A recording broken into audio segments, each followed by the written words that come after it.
to point blank. The Cubs win the World Series. 10-5 touchdown, Kansas City. Damian Williams runs to immortality and will be remembered forever in the Chiefs' kingdom.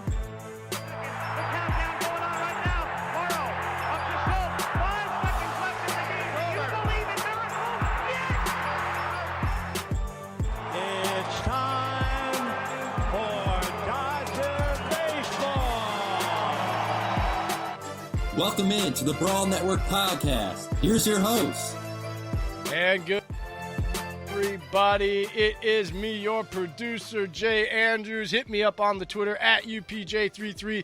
It is Tuesday evening, so that means we have the one, the only, the incredible Anna Lewis. You can hit her up on Twitter at Anna_Lewis32. What's up, Anna? Hey, 35. 35. That's my best. You know what? I got 32 stuck in my head because of B-Jack in the other show. He was 32. Fair enough. 32. Yeah. Maybe you should change it to 32 just so I stop getting confused. No. It was worth a try. I fought for that KD 35, okay? But what's up, everybody? Thank you so much for tuning into the Brawl Network podcast. I am your host, Anna Lewis. And, of course, I am joined by the man, Jay Andrews. So we are going to have a lot of fun today because we had an eventful weekend. At least I've had an eventful past couple of days. I'm just going to go ahead and put it out there, guys. Javon Curse, the one, the only, the freak, followed me on Twitter yesterday, and I ran laps around my house. It was awesome. But we're going to just go ahead and run right through some fantasy football. We're going to go through the Clown of the Week, MVP of the Week, talk a little bit about Derrick Henry and whether or not he's going to keep his crown. So, Titans listeners, we're gonna be on that for a little bit. So make sure you stay tuned. And I think that pretty much covers it. So, Jay, do you want to go ahead and tell the people about your draft situation? Because I feel like you're pretty proud of it.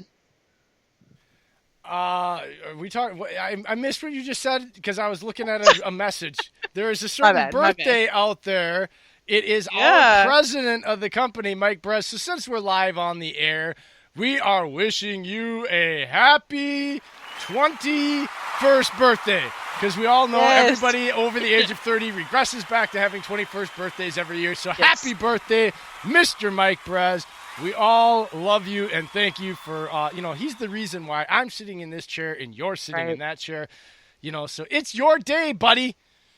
Your day. Yep. Happy birthday, Mike Brez. Happy birthday, man. But no, I was just letting them know. I think we previewed a little bit last week that we had our fantasy draft. All the guys on the Daily Brawl Network podcast and me, guys and gals, are all in a fantasy league. And Jay was kind of all over the place with his picks, but they were like very strategic. And I just wanted to give you an opportunity to talk about it. The strategery is yes, there is. It's unorthodox, and here's why. And here's the funny thing about it, right? We've known about this for like a couple of weeks. We've kind of been talking about this, and we set it up. So and Jay has been listening to the Brawl Fantasy podcast. I mean, every fantasy podcast. Been taking notes, right? I had this list and how I was going to draft, and if this happened and that happened, and then the draft came, and the notes might as well have been lit right on fire, right? Because it just didn't happen. I was going to draft running back, tight end, da-da-da. Right. I can't guard Mike's there with the fifth pick. Are you kidding me? And so I get can't guard Mike, so then, okay, I'm going to get another draft. Then I'm looking at it, and I'm like coming back around, snake draft, and it's like second round.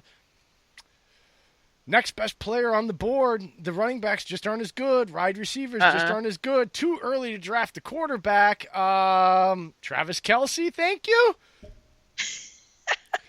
So I was going to get a tight end in the third round, right? So it's like you can play tight ends in the flex, right?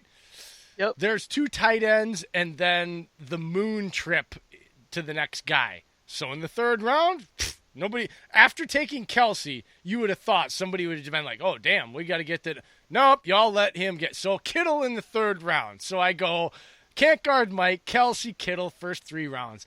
Then it is Jonathan Taylor. Taylor, the running back, rookie, great offensive line. Everybody, Marlon Mack ain't got a, he can't hold Jonathan Taylor's jockstrap when it comes to athleticism, all right? And the first time that they hand JT 23 that ball and he busts a little juke move inside a freaking phone booth, knocks somebody over, spin moves, and takes it to the house 999 for 70 yards, Mack is going to find himself only in there when, my boy JT has to take a breather. So that's where I went. Then we get into usage. We're in a PPR league. You gotta have, so I come back around. A lot of running backs I was interested in, some wide receivers I was interested in, went ahead of me, right? So then I'm looking at it. I like young running backs. The younger, the more usage they get. As they get older, they break down, their injuries come, or they get another young back. So I like to stick DeAndre Swift. Get him. Detroit. Kerryon Johnson. Name me one time he's played more than 9 games in a season and been highly productive. He's not the athlete that Swift is, and he's not as good in the pass game. Swift has shown he's both. Usage, PPR league. So I think my first 4 or 5 draft picks stack up to just about anybody else's out there because Kelsey's a wide receiver. Kittle is the best tight end out there. And so as a flex, well, then, I picked up a few other guys. My receivers are Hollywood Brown and Jamison Crowder and McCole Hardman and I've got Latavius Murray, who everybody thinks I'm crazy, but, when Kamara gets hurt, they're going to have him. And Latavius is also the goal line and power back. So there's usage and points there just as far as – points, yeah. If he gets me – if all he does is score a touchdown a week – and then gets 50 yards, that's 10, 12 points. That's a pretty solid running back. And I don't need him to get 20 carries to get that. So I thought that was a good late-round pick. Overall, I got picked on. Everybody's – You did. Here's the deal. Everybody says I don't have a premier running back, and my running backs aren't there's not a lot of miles on them, same with my wide receiver core. But I look at it like this. At some point, there's going to be injuries, or at some point – somebody's going to come begging for a tight end or that player. And just like last year when I drafted Mahomes in the 3rd round and Rodgers in the 6th round, everybody said I was crazy. I got 2 starting running backs and a wide receiver 2 and a bench wide receiver for Patrick Mahomes. And had Rodgers not had one bad game, I would have been in and won the championship of my league last year when I had no starting running backs and no starting receivers after my draft. And everybody was ripping on me that I was an idiot because I took the 2 quarterbacks. Mahomes got me a haul. Kittle or Kelsey will get me a haul at some point. Trust me. For sure. I agree. I know. So I'm not going to lie. When it got down, so you were 4th? 5th. Maybe? 5th. I was 5th. 7th. So Micah was 6th. I grabbed. Okay, yep. I grabbed Derrick Henry in the beginning because, the running. I'm fine with that, and I'm happy with that. And as a Titans fan, not upset. But I wanted somebody else. I had 4 other running backs that I wanted for fantasy purposes. But so I was like, okay, let me just grab Derrick really quick, and then it snakes back, and I think I grabbed Julio Jones at that point. And then when it came back is when you grabbed Travis Kelce, and I was like, no, that's wrong. I was in the 2nd. The way it snaked, I wanted to get Kittle, and then you got him before it got back to me, is what happened. In the 3rd round. I was like, ugh. Yeah, you're right. Because I grabbed Kelce. You got Julio Jones, so then I thought, and then you the grabbed next Kelce. Best pass catcher in the league right now is Travis Kelce. Sure. So if I got can't guard Mike, there is no better person, in my opinion, right now as it sits today, without knowing what's going to happen this season, but just going off what we know. Sure. There's no better pass catcher out there as far as being dominant in their position. And I like Devonta Adams and all that, but he's just, with the way they run their offense and everything, Kelce, he controls the middle of the field. He's their number 2 option. He does. And sometimes going into games, he is literally their number 1 option. So I figured at that point, that's a pretty good stack. Now, when it came back to the 3rd round, I couldn't help it because I thought, well, you can play tight ends at the flex. And the way this draft is going, again, I looked at who was there. It was too early to draft some of the running backs that I liked that were there. And so, again, I thought, nobody is going to be able to guarantee the points at flex that I can guarantee with the flex, and we get 2 flexes. And so that really left me with 1 flex that might be, which is Jamison Crowder or Latavius Murray or one of the other guys I got. But I felt like that 1, 2, 3, 4 combination is really going to be hard to nab. And I ended up with Aaron Rodgers in the 10th round because it was going to be Aaron Rodgers or streaming a quarterback. I did not realize that you got Aaron Rodgers as well. Yeah, I thought I was doing great, and I realized I goofed. So I got Kyler Murray in the 4th or 5th round. I can't remember. And then I was like, ooh, let me go ahead in like the 7th or 8th. I was like, let me grab another quarterback. And I grabbed Deshaun Watson. Well, Deshaun Watson and Kyler Murray have the same bye week. So then I was like, no. So I picked up Joe Burrow. We'll see how that does for me. And if any of you fantasy guys or guys that are in our league are listening, Kyler Murray is up for grabs. You just got to give me something good because he's going to produce. So I didn't like your proposition. Sorry, I just didn't. Just say don't try me with that. No.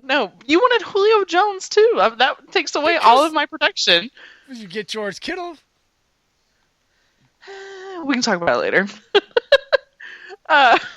But no, just to give you guys an idea of the rest of my roster, I've got Deshaun Watson as my starting quarterback, Derrick Henry, Mark Ingram, which I don't know how that's going to work out. I got him late. He is older, so production might be. We'll see. Julio Jones, DK Metcalf, who I'm very excited to have. I wanted A.J. Brown, but somebody else grabbed him super early, so I was like, okay, I'll grab DK. Zach Ertz, not upset. And your team I've got, is not bad. It's well balanced. Yeah, I it's think I'm balanced. top heavy. Every single one of I went through every week's matchups to see what my percentages were, and it had me losing every single one. I was like, great. Cool. We all know that doesn't mean crap. Like Micah right away, I'm matched up with him, because it goes like 1-8, 1-10, 2-9. That's how they match us up right away, right? And so because we're 5 and 6, right in the middle, we get matched up. And of course I'm like projected at 123, and he's at 1. And he's like, oh, it doesn't look good for you, Jay. And I'm like, okay, so you're basically telling me that the guys that they've got with all these points, no, they're not. Right. I'm sorry. Right. Like I know it. Literally, they've got Dak Prescott having 20 points and Rodgers having 16. They have Jonathan Taylor with 6.73 and Dalvin Cook with 17.71. Cook has to play the Packers. He is not scoring that much. Have you ever seen him against the Packers? Doesn't do well. Usually doesn't finish the game, okay? He's also got Kenyon Drake for 15.5. And they're playing San Francisco that first week. That feels aggressive. Yeah, no, not going to happen. Sorry. They also went out and got Nuke Hopkins. Yeah, they went and got Nuke Hopkins to pair up with their other guys. They're not giving the ball to Kenyon Drake that many times against San Francisco, who is one of the best run-defending teams last year of their front. Not going to happen. Over-trajecting. Mike Evans took him 9 weeks to come on last season. And he's got a new quarterback that ain't going to go 9-9-9 down the route, and he's not a route tree guy. Not seeing it. Sorry. Adam Thielen matched up with, the best corner in the division. He ain't having that great of a game. Jair Alexander shuts him out all the time. That's not happened. Devin Singletary splitting time in Buffalo. Don't think he's going to have that, but DJ Shark Jr., hit or miss all last season. I mean, and the Steelers' defense, maybe? Right. Who are you playing in the first week? Micah. Oh, Micah. It sounds like shots have been fired. He's going to be listening and be like, you just tore down my whole roster. I don't even know Micah, and I feel bad for it right now. I know. Who's your defense, Jay? Oh, I got the Packers. Okay, I've got Baltimore. I'm not upset. And the only reason I got the Packers is because they're being slept on, and I drafted my last 2 draft picks were defense and kicker, and so I in the 10th round I got Rodgers, in the 14th round I got the Packers defense, and in the 15th round I got Mason Crosby because Mason Crosby is the most consistent kicker, and he was the only one left that was projected to score 41 plus points as a kicker. Like, how the hell is he? And he's accurate. He's one of the most accurate kickers in the league over the past 5 years. I think he's hitting like 97% of his kicks. Yeah, I will say I'm obviously partial. If you're new here and you don't know, I'm from Nashville. I'm a Titans fan. Like, make fun of me if you want, but I bet your team didn't make it to the AFC Championship last year. But and doesn't have King Henry. And doesn't have King Henry or AJ Brown, or I could go on.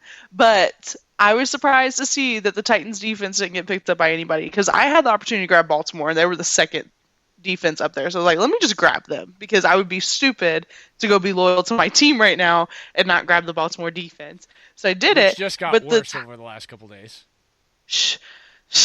I was not happy. I was not happy. I mean, I was like, again, as a Titans fan, I was like, let him come be a fullback. As a fantasy owner, you're like, son of a... And I was like, oh, shit. Okay. But the Titans defense is very, very productive. Like, lots of interceptions, lots of big plays, lots of forced fumbles, lots of turnovers. And I was surprised to see that nobody in our group picked them up. So, I don't know. I might have to... I thought about it. Yeah. But that division... No, here's the issue. That division... And they're one of the defenses I might end up deciding that there's a player on my bench that I would rather have the Titans just sitting around to be able to swap, because there's the thing with the Packers. They are really good, but there's certain matchups I know going into that week they're just not worth playing. Like, like if they play the San Francisco 49ers, I'm picking a different defense that week. Unless they show me that they can stop the run before that matchup against a team, they do have some good matchups, but but when it comes to other teams, like in the week one, they're going to be probably one of the highest scoring defenses fantasy-wise week one, because it's a division opponent and it's Kirk Cousins. They always make him bad. And his offensive line isn't that good, and he's depending on a lot of young players. And Delvin Cook doesn't do very well against the Packers. So Titans are probably one of those defenses I might You're watching out for. Yeah, I'm early on, I probably might trying to snab them just to keep them around to be able to swap them out on matchup situations. Yep, and it wasn't that disrespect. You're right. Somebody should have picked them. Some of the defenses that did get picked, I was kind of like, why? Yep, I was like, okay, but I'm used to it. We're always slept on. So the NFL has us. We're ranked officially at 5 right now, I believe. They deserve it. That was a good defense. Yeah. No, I mean like overall team. Yeah. Yeah. No, which is wild to me. Never have I ever seen the Titans actually get credit. So it's kind of exciting. They got credit in 2007 with Kerry Collins. You're right. And it wasn't until Favre and the Jets lit them up week 13, and I think they were 12-0 or 13-0 at that time. Yeah. And then they went up to East Rutherford, New Jersey, and Favre in his 1 year in the Jets with a torn bicep just lit them up. Yeah. So yeah, I mean, but it's been 13 years, so it's exciting to see other people in the country recognize that the Titans are fun to watch. But you want to move on to we can move on to the Clown of the Week and MVP of the Week. If you guys have any fantasy questions, be sure to hit either one of us up on Twitter, or what's the fantasy football Twitter account? Fantasy Brawl. Okay, yeah, those guys are going to know a heck of a lot more than I do, so hit them up first, and then I'll help you if you have Titans questions. But let's go ahead and talk about the winners from last week. As you guys might remember, last week I made an executive decision, and Jay seconded it, and we gave MVP of the week to Damian Lillard because he deserved it. Didn't need to go to a vote. It was all him. So he's the winner for last week. And for Clown of the Week, we had either FC Barcelona for their 8-2 loss to Bayern, who actually ended up going and winning the entire UEFA Champions League, or the Brooklyn Nets. And you guys have spoken, and FC Barcelona has won Clown of the Week. So if you didn't get a chance to vote on these polls, please go give me a follow on Twitter at Anna_Lewis35, and be sure to add your input, nominate people, let me know what's up. Like, talk to me. I'm just a normal person. We just get on a phone call and talk for a little bit. So let me know what you guys think, and I will have the poll with these next nominees out after we finish up this this pod today. But first up, I want to start with MVP nominees. I like to start there, and then we can end on a funny note. But first up, we've got Carmelo Anthony. Did you watch Melo at all in the past couple of games? I tried to watch him the other night, and I fell asleep. I was tired. That's fair. You've been busy. You don't sleep a lot. So I didn't really fall asleep. I was actually in the studio, so I was listening to it, but my attention was not on it. I wasn't actually watching it. we were getting little like throwbacks to Carmelo of old, and it was awesome. The matchup between him and LeBron was very reminiscent of 10 years ago, I guess. And he's been a blast to watch. Just like his passion has been reignited, and we're seeing young Carmelo again. So be sure to watch out for him against the Lakers. The series is 3-1 Lakers right now, so tomorrow could potentially be the last game of that. But I do think Carmelo and Dame and McCollum and those guys will bring the heat, so it'll probably be a really fun game to watch. Our second nominee for MVP of the week goes to LeBron. The Trailblazers Lakers matchup has been back and forth in a weird way. It's like been very dominant on the Lakers side, or like very, very dominant in the game on the Trailblazers side. It hasn't been like, I don't know how to explain it, but it's been hard to predict what's going to happen, because it's like you pretty much know at halftime who's going to win because they're up by 30 points, which doesn't really happen a lot in the playoffs. So it's been fun.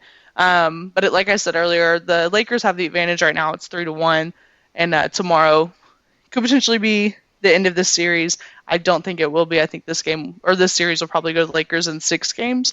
But LeBron has obviously been a huge reason for that advantage. So be sure to tune in tomorrow and tweet at us to let us know what you think about the matchup. I think it'll be a blast. So I'll put that poll up here in a little bit. But next, let's move over to Clown of the Week nominees. Oh my goodness. Y'all probably know who the first one is if you've been paying attention to the playoffs at all, or even if you just hop on TNT and watch Inside the NBA with like Charles and Shaq and them. But oh my God, Playoff P, Paul George, this man, it's been bad, and he gave himself that nickname Playoff P, which I think is funny. I feel like if you have to give yourself the nickname, it doesn't work. He did that 3 or 4 years ago.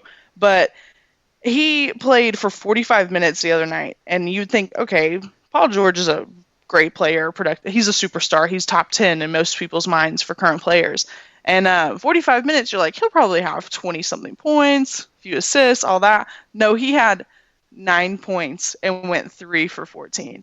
So not really playoff P worthy in my opinion. And he talked a lot of crap about Dame, just talks a lot of crap, and then he's sucking, and it's funny. And to be completely fair, I went to school in Indiana, and when he was with the Pacers, I had the biggest crush on him. Oh, Anna froze. Oh, can you hear me? Yeah, I'm back. I don't know what AT&T, get it together. We only lost like 0.10 of a second from you. You said you had a crush on him in Indiana. I did. Yes, I love Paul George. I really do. He's a beautiful man. You know why Paul George have such big problems? Because there's an old rule back in the hood, right? You can't give yourself a nickname, dog. Like if you nickname yourself, you can't. It's blasphemy. It doesn't stick. It doesn't work. In fact, it's kind of bad juju and bad luck to nickname yourself. This dude is constantly not only nicknaming himself, but he re-nicknames himself depending on the different time of the year. Like this guy has worked up so much nickname bad juju. That's why he went 1 for 20 and he can't shoot, because he's more like snoozy P than he is playoff P, because he's sleeping. Yes, he is sleeping. That's for sure. So yeah, Playoff P, you are my first nominee for this week. And my next nominee has already been mentioned because he caused some issues for my fantasy team, but it's the one and only Earl Thomas. Earl Thomas is probably every Titans fan's favorite Raven.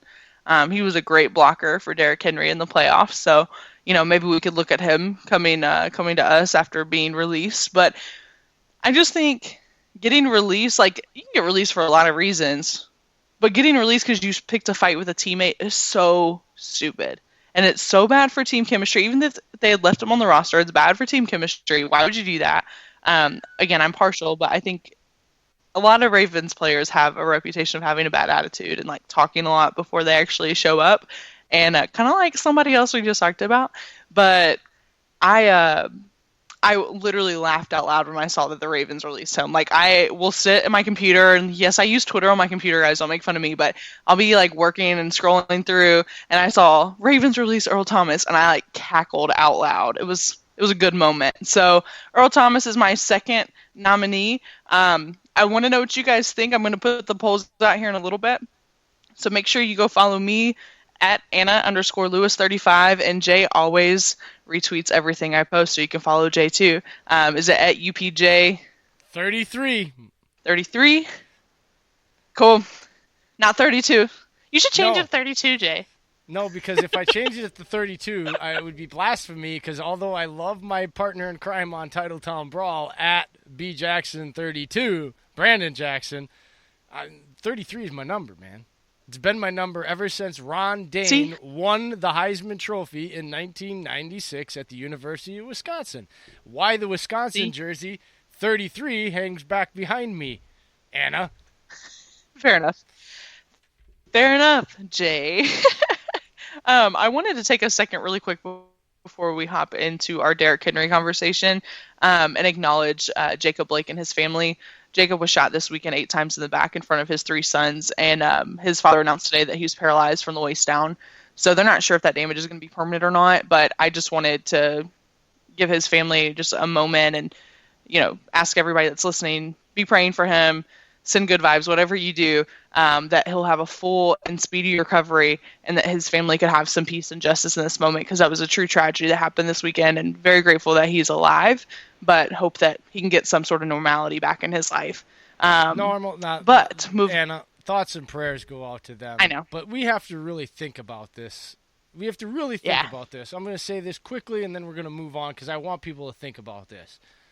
And I want anybody that knows the family member of a police officer, good, bad, what, I don't care what the reputation is. Just, it's a thought for all these out there, police officers. At what point and how far is this situation with these types of things that just happened again, just less than 3 months after the George Floyd incident, how much longer is it going to be before one of these people that is watching this decides to shoot the officers before they shoot who they deem to be an innocent person that they're watching? Sure. And do we want it to get that far? Because it's going to come to a point. And it's probably going to come to a point where it's the wrong police, not intending to do it, but with their guns out, feeling justified, and their lives will be taken prematurely because so I'm not advocating for it. I'm asking the question, how much more are we going to allow before we all, I don't give a shit what color you are, we all get up and do whatever needs to be done to change these situations before worse things happen. Because that's what's coming. Because the talking, the protesting, the Black Lives Matter, the athletes, they're using their platforms, millions of dollars are being thrown into this. Same results. Yeah. So we really need to let's do less talking and more acting, and do the acting regardless of what your background is, your skin color, what your opinions are, what your religious, color, creed, political backgrounds.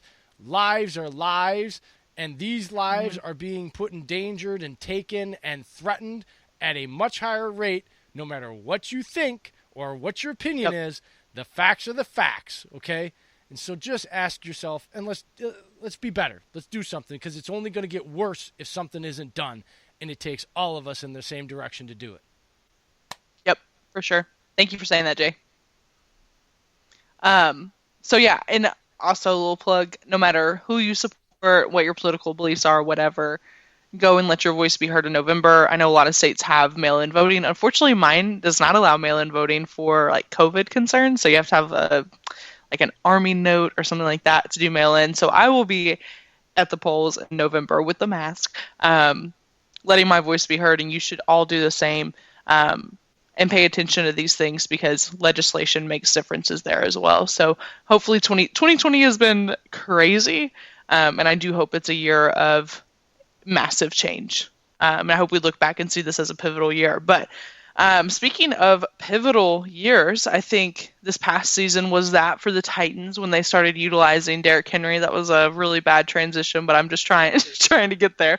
But we're gonna talk a little bit about King Henry, how he stacks up against other running backs, top running backs in the league.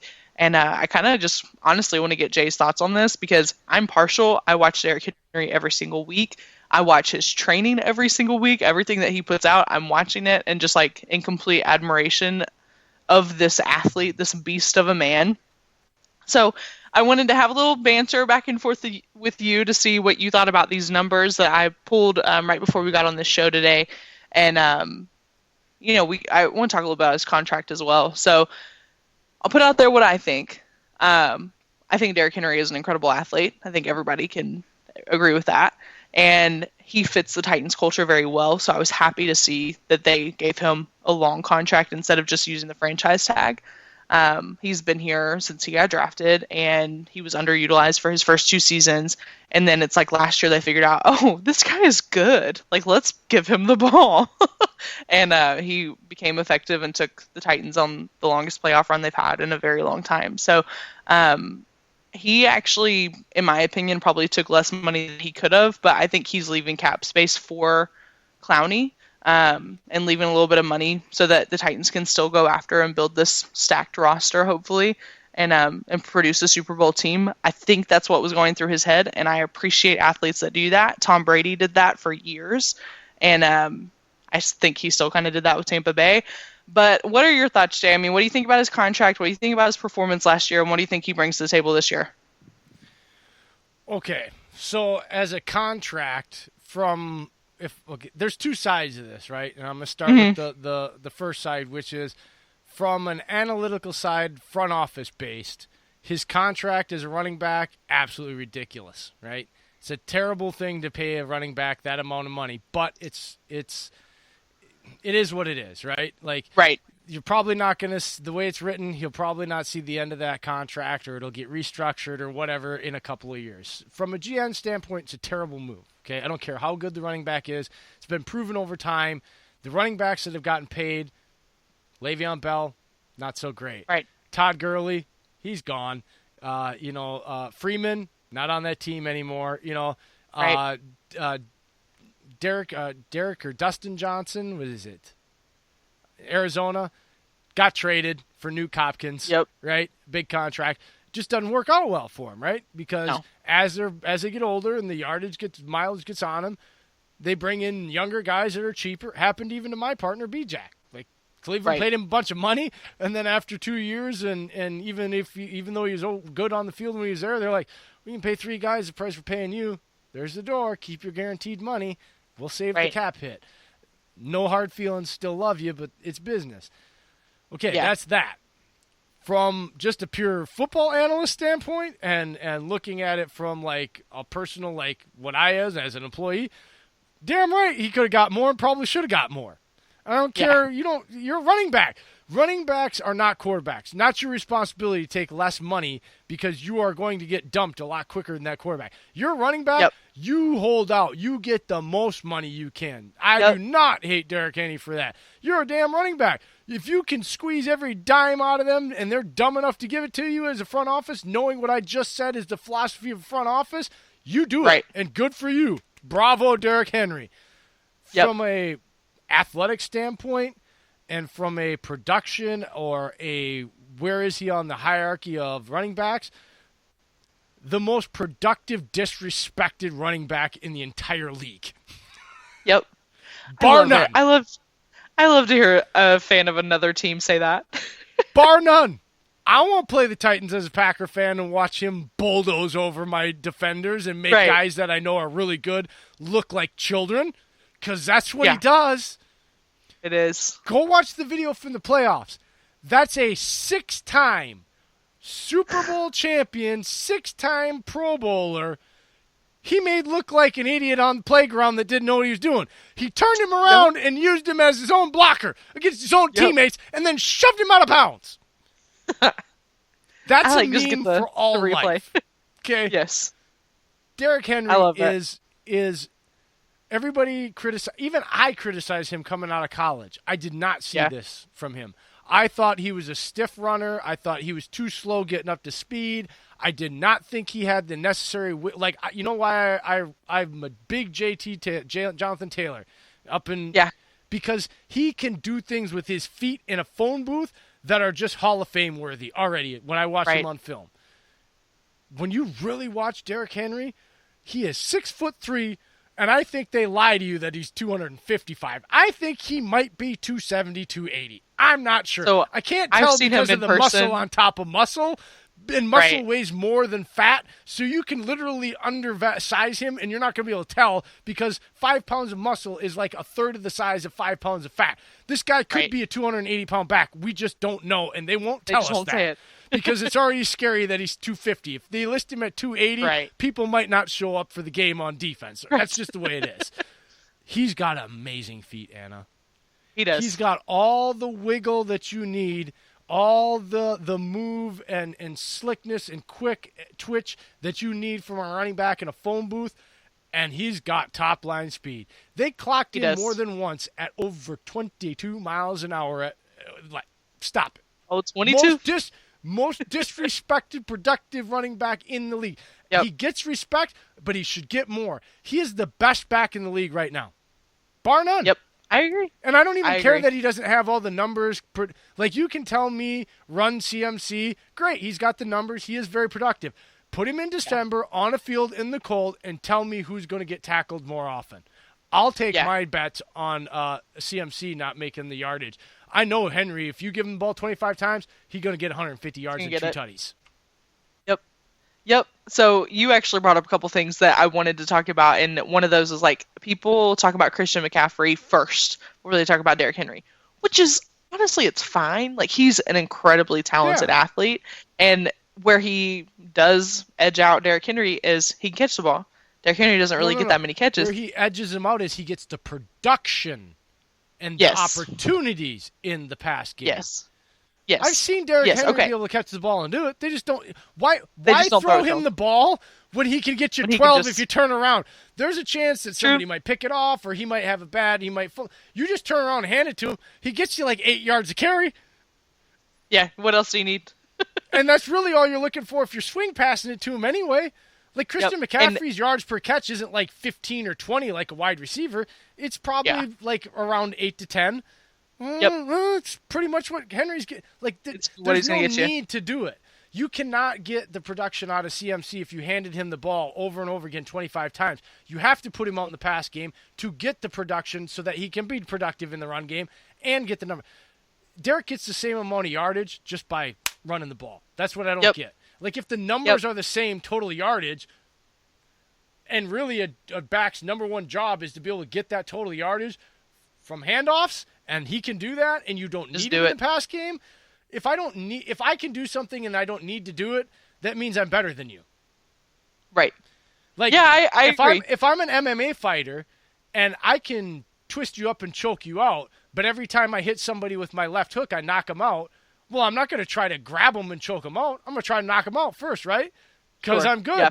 But that doesn't mean I'm not the best well-rounded fighter out there. Just happens to be that my most potent power and the thing that works for me right away is my left hook, and it knocks you out, so I don't have the need to go to the ground game. But if I get there, I'm going to twist you up and win anyway. But then you start to criticize me. Well, I never see him on the ground. Well, you don't need me to, because every time I clock you with the left hook, you're gone. You're asleep. You're out. Yep. You're right. And what I will say is week 15 through 17, and then when you go into the playoffs, I want Derrick Henry all day. His production second half of the season is phenomenal. It is cold everywhere. I don't want to get hit by that when it's 20 degrees outside. They don't want to get hit by that. These are grown men that are like, you know what? No thanks. I'll block for you. Here you go, buddy. Like, I can't. It hurts to get hit like that, and when you have somebody like Christian McCaffrey who has to use that receiving game like what you were talking about, it's hard to catch the ball when it's cold. It's much harder. So when you have somebody that can grab it and go 8 yards first down, I don't want anybody else. So I was, as a Titans fan, as a football fan, as a former football coach, I was excited to see that man get paid. I was excited to see him stay in this Titans culture because I think, again, like you were saying, he is very respected, but like still disrespected because he doesn't get enough credit. And he's like, oh, he's top 5. He's not number 1. He's not number 2, but he's top 5. Like, no, he's the best running back in the league. And he can take anyone. And the only reason that Kansas City was able to stop him was because they had 9 people in the box. Every play. So the reason why Kansas City beat them that game was because they were not able to execute the other things that they did in their offense. Henry had a great game. Where was the play action that was needed? Where was the receivers' production when they had their opportunities that had been there all season to get them to that point? They fell off. Henry did not. And so, like, if you show up to work and you do the same thing, but the rest of the people you work with shit the bed, is it your fault that the job didn't get done right, or is it the other employees on your staff that shit the bed? Okay. Touche, Jay.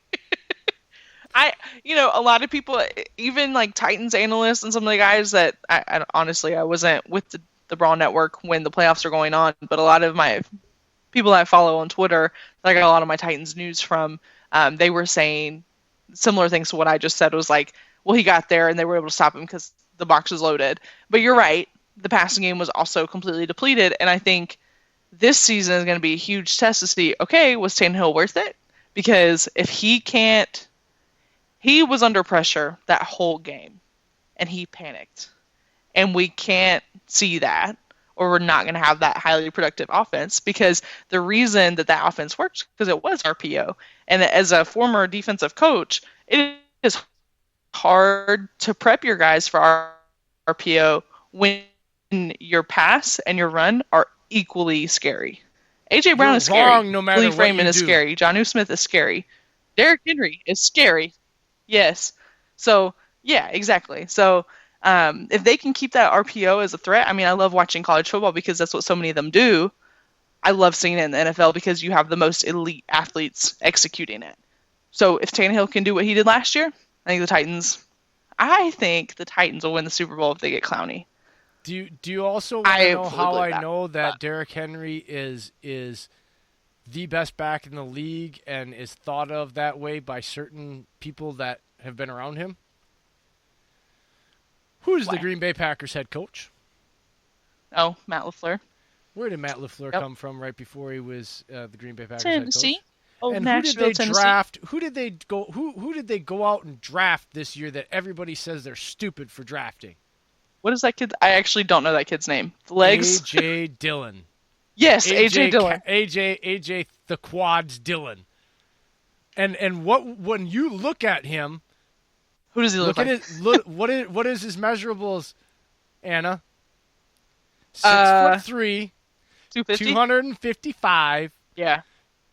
And he ran a 4.54 or 4.56. And we know he's faster when you watch him on college tape than he ran at the combine. Yep. Okay, so if your head coach is coming from a place and then goes out and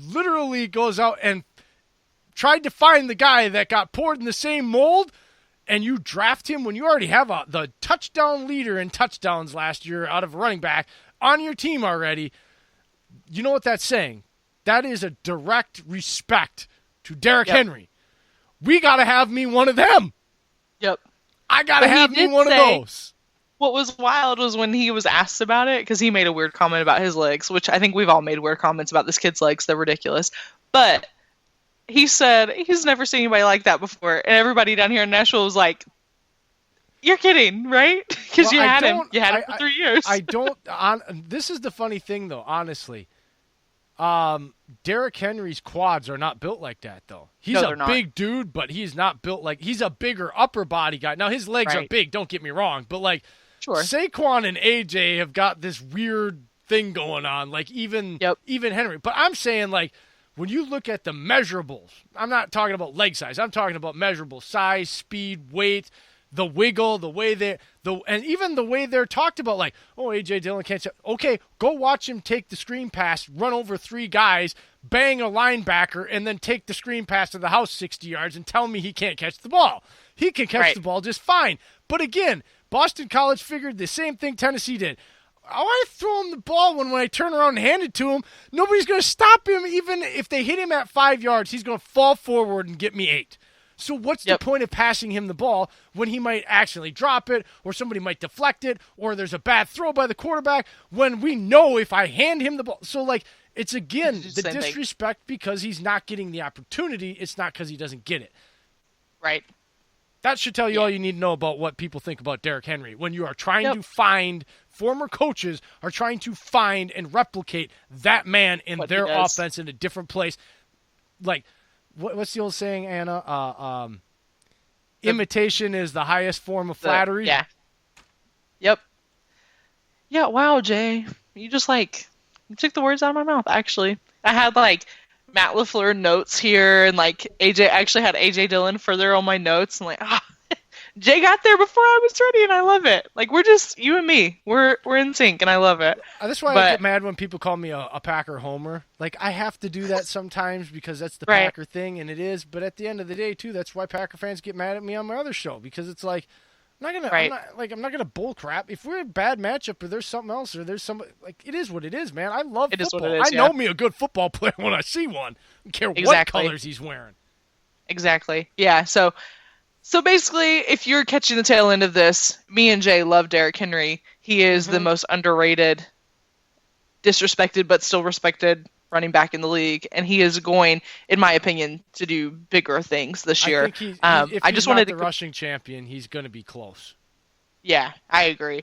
And I wanted to compare touches really quick, just for those people that are like, oh, Derrick Henry got so many touches, and he's going to be gassed. Derrick Henry had 321 touches, period, total with receiving yards as well. Nick Chubb had 334. That's more. Saquon Barkley had less. He had 269, but he was hurt. Zeke had 355, and y'all's favorite, Christian McCaffrey, had 403. So if somebody else is going to get gas, it's not Derrick. And he thrives on other people getting gas and just pounding them when they're tired. So Derrick's going to keep doing what he's doing. I think he'll be the rushing leader again, or top 2 or 3, and I think he will take the Titans on another playoff run and probably a Super Bowl appearance, and depending on that Titans defense, I think Super Bowl championship. So we'll see. Yeah, it all depends on if they meet my Packers there this year, and then it'll be it'll be the Clone Wars.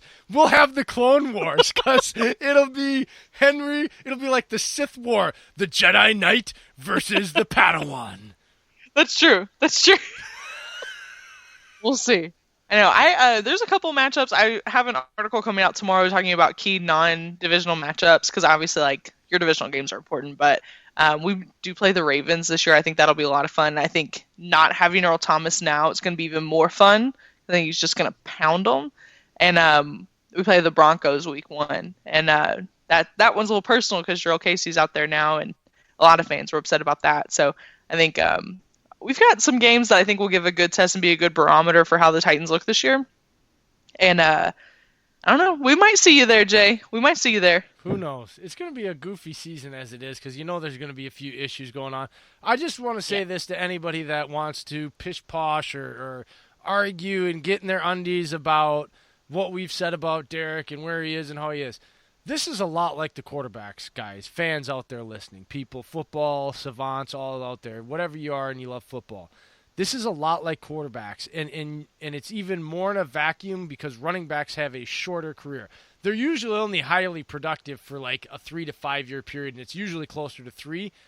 You don't get guys like this through the league. So instead of spending the few years that you're going to get to see him where he's really awesome and amazing and makes all these great plays, instead of spending that time trying to figure out why you don't like him or why he's not this or what's in his game, watch the dude run the ball and just eat your popcorn and have some fun. Appreciate it because it's not going to last. It's not like a quarterback where you can do that for a couple of years and then decide to jump on the bandwagon later and be fine for a bunch of years.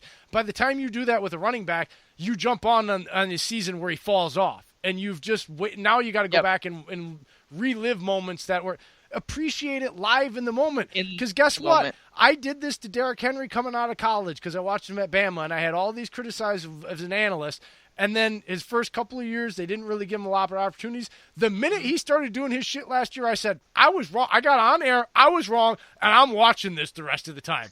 Because I love running backs. And when you get guys that can do this, it's why I loved Jerome Bettis.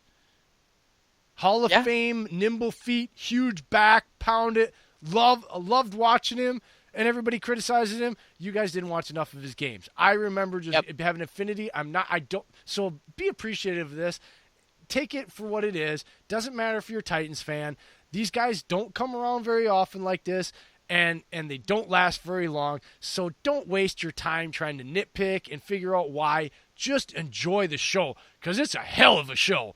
Week in and week out, our boy, puts on a hell of a show. No matter what the rest of his teammates do, this dude shows up and shows out, period. And if this is any addition to that, everybody that I know that has met him and had an opportunity to have a conversation with him says he's the nicest guy in the world.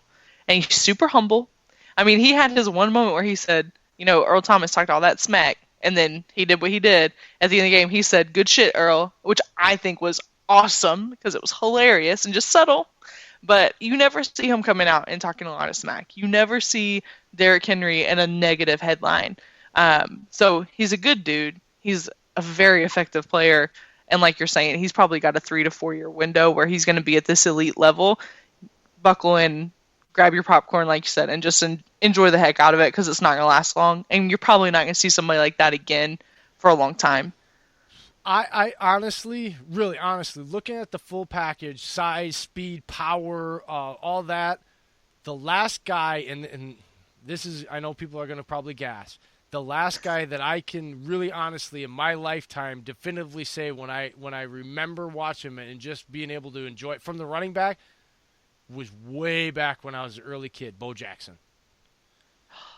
I can't believe you'd say that. Mm-hmm.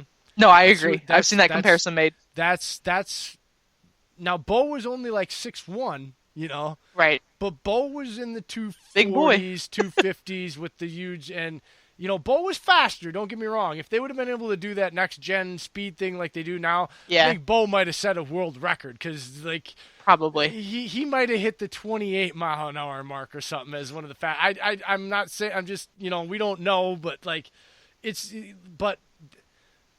That's I was a Bo knows I was a big Bo guy, and I don't throw that name around a lot, but there's nobody else I can look at that form and everything that Derrick has and everything he can do.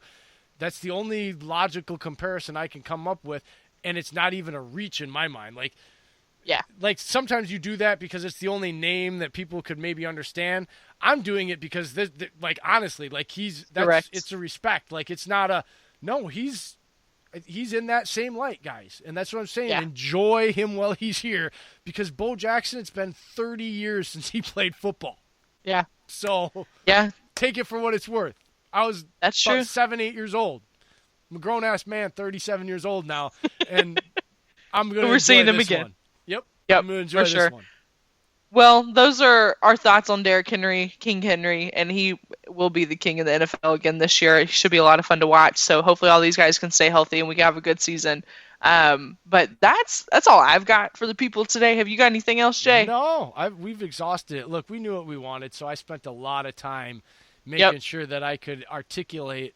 Because, again, I feel like he's the most disrespected productive back. He's not disrespected as everybody thinks he's a scrub. He's disrespected because, to me, his production with his talent and what he does week in and week out, 8-man boxes, 9-man boxes, 10-man boxes, all the offense has to do is make a few passes to take that extra 1 or 2 guys out. If all he has to face is 8-man boxes, he still gets his yardage. So it's I just feel like when you say he's the top 5 and try to name all these other guys, and then you go into the numbers like you said, and he's got the last touch. That's what I mean by disrespected, most productive. Yeah. Why are you even getting past 2? 3 is starting to get where we're starting to go. It's starting to throw a little shade at him. You tell me he's 5 out of 5. That's being totally disrespected at your production. That's my opinion. Yep. I agree. And I'm going to wait a couple weeks into the season to do the article, but I'm going to talk a little bit about him and Darrington Evans coming out of college and just see what they look like together. But I was looking at Derrick Henry's numbers from the first half of the season and second half of the season, and he still averages like 5 yards a carry in the first half of the season, and then the second half it's like 9. It's insane. So he's cold, amazing to watch. Anna. Huh? It's because it's cold. It does get There's cold. some guys that make business decisions. They look and they say, I'm going to dive at his feet because that'll hurt less. So I either trip him or I miss the tackle. At either way, it looks like I'm trying to do something, but I'm not really trying to hit that I don't guy. want to hit his upper body. I don't want to hit his thighs. No, that hurts. No thanks. And if I sounded flustered today talking about Derrick Henry, I just legitimately get very excited about talking about him that I can't even form my thoughts. So just know I love him, and he's the best, and the Titans Super Bowl 2021, it's going to happen. But that's all I have for you guys today. Make sure you go follow me and Jay on Twitter. Definitely, Javon Curse thinks I'm worthy of a follow, so you guys should follow me at Anna_Lewis35. We got Jay at UJ33. Definitely follow him because he is out here talking about everything and letting you know everything that's going on with the Brawl Network. Follow the Brawl Network on all social media. Go check out the website. Go do what you need to do. Support the guys. We're doing a lot of good stuff here. It's been a lot of time to get some good content out to you guys. So who's up tomorrow? It is Wednesday, so we have Sam and Jake.